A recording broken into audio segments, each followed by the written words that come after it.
Hola chicos, ¿cómo están? Espero que estén muy bien, los extraño un montón. Hoy día vamos a hablar de Montesquieu, pero vamos a hablar en realidad muy poco de este autor, porque hay un tema central que quiero tocar con él, y nos vamos a dedicar principalmente a ese tema. Con Montesquieu vamos a ver el tema del poder. Para eso les hago ver un video de Los Simpson que ustedes ya tienen que haber visto. Si no has visto el capítulo, pon pausa y velo primero, y de ahí puedes continuar con esta explicación. Bien, el tema que vamos a tratar a través de nuestro autor de hoy, Montesquieu, es el poder. Como hemos visto, Europa está completamente inestable con una serie de guerras. ¿Y cómo se va a lograr la estabilidad? Según Maquiavelo, con un príncipe, un poder central dirigido por una persona. Según Hobbes, con un estado súper fuerte, el estado del Leviatán. Entonces, fíjense, las soluciones de Maquiavelo y Hobbes son la centralización del poder. Pero luego vienen estas personas como Rousseau y Montesquieu. Y a ellos la acumulación del poder no es ninguna solución. A ellos la acumulación del poder les da miedo. Tienen miedo a que el poder se acumule. Contrario a Maquiavelo y Hobbes, que lo que dicen es hay que acumular el poder, estas personas están tratando de ver una solución diferente. Analicemos primero por qué les parece malo el poder, por qué les parece peligroso o que hay que tomarlo con cuidado. Bien, según Montesquieu, el poder tiene ciertas características y estas características quedan bien explicadas también en el capítulo de los Simpson que han visto de los magios. ¿Sí? Entonces, hablaremos un poquito del poder. Primero, primero que nada, el poder se utiliza. Cuando tú tienes poder, no puedes no utilizarlo. Si yo tuviera el poder de volar, en estos momentos no estaría grabando este video. Estaría volando por el cielo sin ningún problema. ¿Sí? Entonces, cuando uno tiene un poder, lo utiliza. Si alguien tiene el poder de volar, ¿qué va a hacer? Volar. Si alguien tiene el poder de hacerse invisible, ¿qué va a hacer? Hacerse invisible. Si alguien tiene el poder de viajar porque tiene mucho dinero, ¿qué va a hacer? Viajar, pues, ¿no? Entonces, una característica del poder es que es muy difícil tenerlo y no usarlo. Entonces, la naturaleza del poder es utilizar el poder. Pero al utilizar el poder, muchas veces puedo generar problemas y dificultades. Veamos algunas de ellas. Primero, el poder te trae soledad y distancia, puede no parecerlo. El capítulo de Simpson es bueno porque comienza con el Homero que añora el poder, luego con el Homero que tiene acceso al poder y luego con el Homero que es él mismo el poder. Y este es todo un proceso muy interesante. Por ejemplo, el poder te aísla. ¿Qué quiere decir esto? Que cuando tú eres muy poderoso, la gente ya no te puede tratar de manera normal. Las relaciones coloquiales, las relaciones de amistad, tienden a darse entre pares. Cuando uno está entre pares, está cómodo. Cuando entra una figura de poder, incomoda. Por ejemplo, si ustedes organizan una fiesta de la promo y solo están entre ustedes, esa fiesta va a ser extremadamente cómoda porque están entre pares. Pero si llega una figura de autoridad, un padre, un profesor, la directora del colegio, entonces la fiesta se arruina completamente y mientras más poderosa es esa persona, más se arruina. Entonces, cuando tú estás en el poder, te vas distanciando de los demás. Los demás tienden a tratarte de una forma diferente también, que hace que tú no puedas saber quiénes son tus verdaderos amigos o cuándo estás realmente haciendo cosas importantes. Por ejemplo, en el capítulo de los magios, a Homero, cuando se vuelve poderoso, le empiezan a dejar ganar todos los partidos. Y esa es una forma de soledad que le da a la gente poderosa. Nadie quiere ganarle un partido al rey. Cuando juegas con el rey, mejor perde. Entonces el rey ya no puede jugar bien con nadie. Fíjense el caso de Evo Morales cuando era presidente 14 años en el país. Esta es una persona que ama el fútbol, le encanta jugar fútbol. Pero al ser el presidente del país durante tanto tiempo, la gente que jugaba fútbol con él se dejaba ganar. Y vos ves que el equipo del presidente en futsal siempre ganaba 10-1, 8-1, 8-2. Durante 14 años no pierde ningún partido. Entonces, al igual que Homero, Evo Morales se ve en ese problema de que ya no puede jugar fútbol normal. Es tan poderoso, o fue tan poderoso en su momento, que perdió la capacidad de jugar con sus amigos. Lo mismo que le pasa a Homero. Entonces, el poder te aísla, te deja solo. Mientras más poder tienes, más distanciado estás de las demás personas. Bien, esa es una de las características del poder, empieza a dejarte solo. Al hacer eso, también el poder tiene un fenómeno psicológico que te hace creerte que eres muy especial. El poder parece, según los autores del tipo de Montesquieu, que te empieza a generar una idea en la mente de que tú eres naturalmente así, de que tu naturaleza es el poder. Y entonces empiezas a generar un gran ego, ¿sí?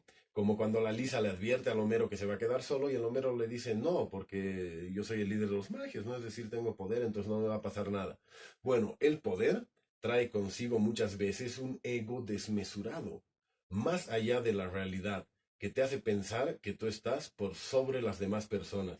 Entonces, fíjense, el poder hay que tenerlo con cuidado, te trae soledad, amplía tu ego, ¿sí? ¿Acaso no te alejarías de una persona con poder, especialmente si tiene mucho poder? Por ejemplo, ¿podrías tener un amigo que se hace invisible? ¿O podrías estar en la clase de un profesor que puede leer la mente? Francamente, a mí no me gustaría estar con nadie que puede leer la mente o que pueda hacerse invisible. Mientras más poder tienes, más difícil es estar naturalmente con una persona. Entonces, el poder aísla y genera este ego extremo, ¿sí? Por otro lado, y tal vez este sea el punto más importante de todos, el poder corrompe. Hay una frase muy famosa que dice, el poder corrompe y el poder absoluto corrompe absolutamente. Para explicarles qué es que el poder corrompe, les voy a dar un ejemplo. Vos tienes a los poderosos, a los políticos, por ejemplo, que manejan el país, ¿sí? Y de repente el hijo del presidente y tu hijo tienen un problema de salud, ¿sí? Vos eres un obrero. Tu hijo y el hijo del presidente tienen un problema de salud. El hijo del presidente se va a Estados Unidos a hacerse operar y sobrevive como si nada. Y tu hijo se muere porque en Bolivia no hay salud suficiente para curarle. Entonces a vos te da mucha rabia eso. ¿Por qué? Porque esta persona que está en el poder era igual que tú, pero ha llegado al poder y ahora puede mandar a sus hijos a otro país. Entonces vos dices, eso está mal. En el poder se debería luchar porque la salud en nuestro país esté bien y los poderosos no deberían irse a otros países con sus hijos a hacer salud, sino que deberían hacerlo en este país. Así tendríamos una buena salud. ¿Sí? Entonces, tanto te molesta eso que sales a las calles y empiezas un movimiento político y la gente te empieza a apoyar bajo esa idea de que no puede ser que la salud se trate así, que los políticos tienen su salud en el país y aquí nada de nada, ¿sí? Entonces te empiezas a ser más y más poderoso y con el tiempo tú llegas a ser presidente.